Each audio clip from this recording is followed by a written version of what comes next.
ท่านนายกรัฐมนตรีและแขกผู้เกียรติทุกท่านนะครับผมอธิวัฒน์ธีรนิธินันท์ครับดิฉันปาจารีสนสินพงศ์ค่ะขอต้อนรับทุกท่านนะครับเข้าสู่พิธีมอบรางวัลอุตสาหกรรมประจำปีพุทธศักราช 2564 รางวัลอันทรงเกียรติและทรงคุณค่าของอุตสาหกรรมไทยครับ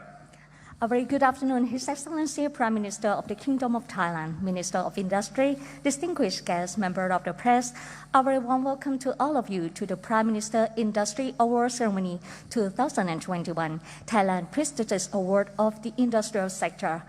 Firstly, to get acquainted to this award, please all together watch our video presentation that will help explain the importance as well as the history of this prestigious award.